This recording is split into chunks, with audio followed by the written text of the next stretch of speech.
माँ का सिंहासन डोल गया। माँ ने नीचे हाथ लगाया, संदूक फिर से ऊपर आ गया और बहते बहते एक नगरी के पास गया।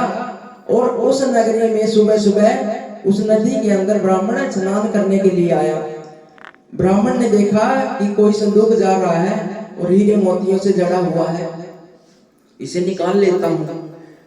कहते हैं पानी के अंदर जाकर संदूक के पास जाने लगा। संदूक उतना ही दूर होने लगा। क्यों होने लगा? क्योंकि पालन पोषण किसके घर होना था? भंगियों के घर में। तो ब्राह्मण के पास कैसे जा सकता था संदूक? जब ब्राह्मण ने पूरी कोशिश कर ली, संदूक हाथ में नहीं आया। बाहर निकलकर इधर उधर देखने लगा कि कोई व्यक्ति मिल जाए जो इस संदूक को निकाल लेगा। सारा जाने से अच्छा है कम से कम आधा आधा तो कर लेंगे।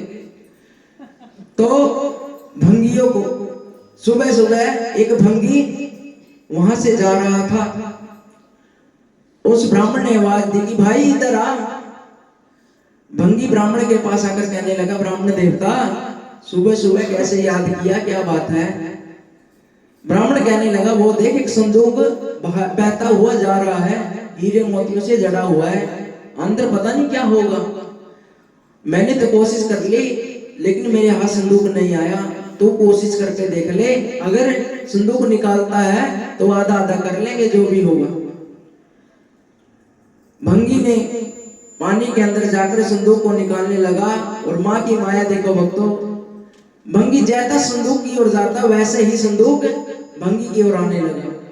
भंगी ने वो संदूक बाहर निकाल लिया और आपस में बात होने लगी कि अंदर जो होगा मेरा होगा। ब्राह्मण भी यही बात कहता कि जो अंदर होगा वो मेरा होगा। भंगी कहता है जो अंदर होगा वो मेरा होगा।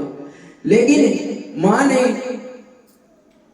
ब्राह्मण की बुद्धि को बदला और ब्राह्मण के मन में आ गया कि अंदर पता नहीं क्या चोरी का सामान होगा, और अगर चोरी का सामान हो गया तो राजा के सिपाही तो मुझे पकड़ लेंगे, दंड देंगे। और अगर मैं बाहर बाहर का ये संदूक लेता हूँ तो इस पे से हीरे मोती को उतार लूंगा और संदूक जला दूंगा, निशान भी नहीं रहेगा। ब्राह्मण कहने लगा कि भंगी ऐसा कर, जो अंदर निकलेगा वो तेरा और जो ये बाहर है ये संदूक है ये मेरा है। ये बात तय हो गई दोनों में। तो संदूक को खोला गया। संदूक के अंदर क्या थी? छोटी सी कन्या, अंगूठा मुख में था, पास में धन दौलत रखी हुई थी। और ब्राह्मण ने कहा कि भंगी ऐसा कर, जल्दी से अपनी झोली कर। ब्राह्मण ने उस कन्या को और उसके पास जो धन रखा था भंगी की झोली में डाल दिया और ब्राह्मण संदूक लेकर चला गया। और भंगी भी वापस घर की ओर चल दिया, दौड़ता दौड़ता गया और बाहर गेट से बाहर आकर आवाज दी भंगन को। तो भंगन आई, दरवाजा खोला, उसके सामने झोली कर दी, कन्या दिखाई।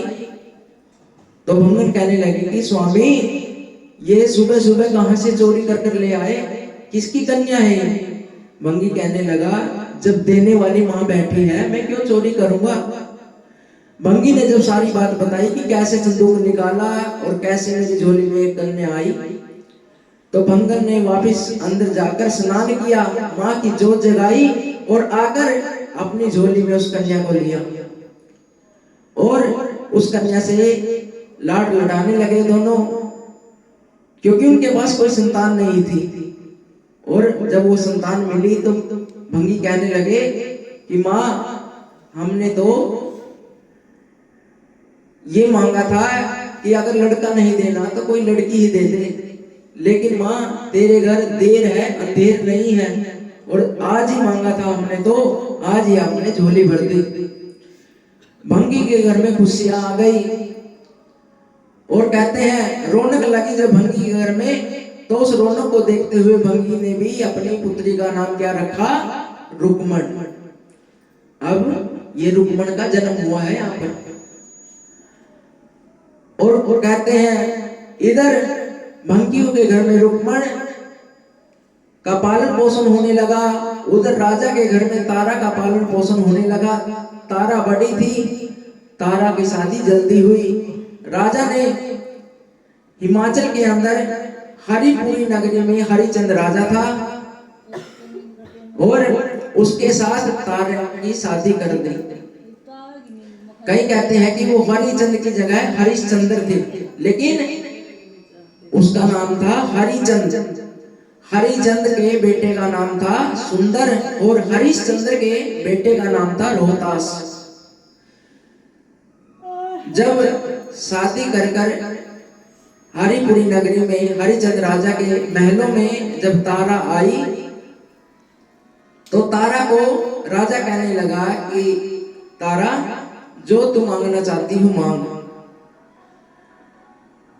तारा कहने लगी कि स्वामी मुझे कुछ नहीं चाहिए, लेकिन एक वचन दे दो मुझको कि जब भी मैं माँ की पूजा करने के लिए कहीं भी जाऊं या माँ की पूजा करूं, तो आप मुझे कभी भी उसमें मत रोकना। तो राजा कहने लगा कि इसमें क्या गलत बात है, माँ की पूजा करना तो अच्छी बात है। राजा ने महल में एक छोटा सा मंदिर बनवा दिया और वहां पर तारा पूजा करने लगी, और इतनी पूजा करने लगी कि हरिपुरी नगरी